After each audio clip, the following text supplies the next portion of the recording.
Assalamualaikum warahmatullahi wabarakatuh.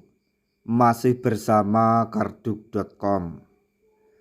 Pada kesempatan kali ini kami akan menyampaikan informasi terbaru terkait nasib P3K paruh waktu di tahun 2026 ini, yaitu sudah berseragam Korpri, status ASN, tapi gaji P3K paruh waktu masih kalah jauh dengan gaji honorer lama.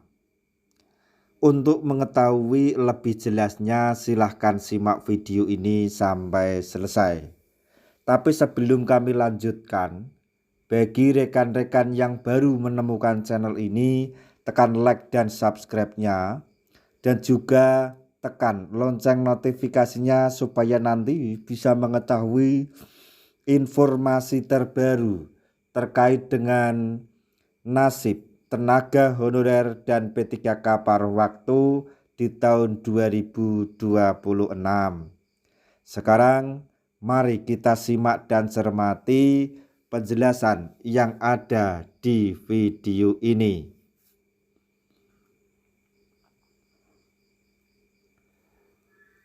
Harapan perubahan status tenaga honorer menjadi ASN melalui skema P3K paruh waktu jadi kenyataan. Namun kenyataan di lapangan justru memunculkan kekecewaan. Meski sudah mengenakan seragam Korpri dan berstatus ASN, gaji yang diterima sebagai P3K paruh waktu masih kalah jauh dibandingkan dengan honorer lama. Keluhan tersebut ramai dibahas di grup WhatsApp honorer dan ex-honorer dari berbagai daerah. Banyak yang mengaku terkejut karena besaran gaji P3K paruh waktu tidak sesuai dengan perkiraan awal mereka. Saya pikir gaji P3K paruh waktu setengah dari P3K full time. Ternyata jauh banget, tulis seorang honorer yang sudah menerima SK P3K paruh waktu dalam grup WA. Secara administratif, P3K paruh waktu telah sah menjadi ASN dan memiliki nomor induk pegawai atau NIP. Namun, dari sisi penghasilan, sebagai P3K paruh waktu menilai tidak ada perbedaan signifikan dibanding saat masih berstatus honorer.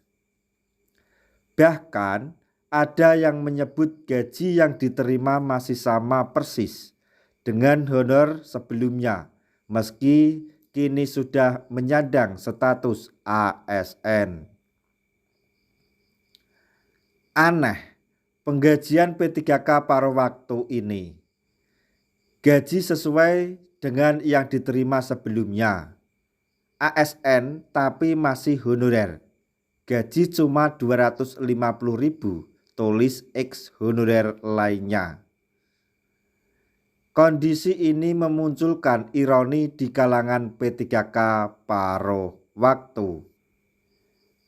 Penampilan sudah ASN, tanggung jawab kerja tetap berjalan, namun kesejahteraan belum ikut berubah.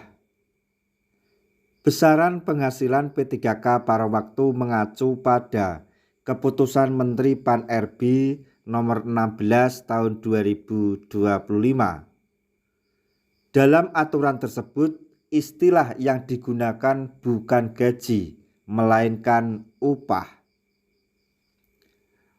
Pada diktum ke-19 Kepmen Pan-RB nomor 16 tahun 2025 menegaskan bahwa P3K paruh waktu diberikan upah paling sedikit sesuai dengan besaran yang diterima saat menjadi pegawai non-ASN atau sesuai dengan upah minimum yang berlaku di suatu wilayah. Ketentuan tersebut menyebabkan besaran upah P3K paruh waktu sangat bergantung pada kebijakan dan kemampuan anggaran masing-masing pemerintah daerah. Dampak dari aturan tersebut terlihat jelas dari ketimpangan gaji P3K paruh waktu antar daerah. Di beberapa wilayah, upah P3K paruh waktu hanya Rp100.000. Sementara di daerah lain, terutama dengan kemampuan fiskal kuat, P3K paruh waktu menerima gaji jutaan rupiah. Perbedaan ini menimbulkan rasa ketidakadilan di kalangan P3K paruh waktu, apalagi beban kerja yang dijalani relatif sama. Kondisi tersebut memunculkan harapan agar pemerintah pusat dan daerah melakukan evaluasi terhadap kebijakan pengupahan P3K paruh waktu. Status ASN dan seragam Korpri diharapkan bukan sekedar simbol, tetapi juga diikuti dengan kesejahteraan yang lebih layak. Jadi jangan sampai dibilang penampilan oke tapi kesejahteraan rendah, tidak sesuai dengan penampilan. Nah, demikian tadi informasi yang dapat kami sampaikan, informasi terbaru terkait nasib tenaga honorer yang diangkat menjadi P3K paruh waktu di tahun 2026 ini. Semoga informasi ini dapat bermanfaat bagi rekan-rekan tenaga honorer semuanya.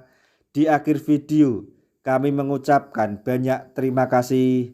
Wassalamualaikum warahmatullahi wabarakatuh.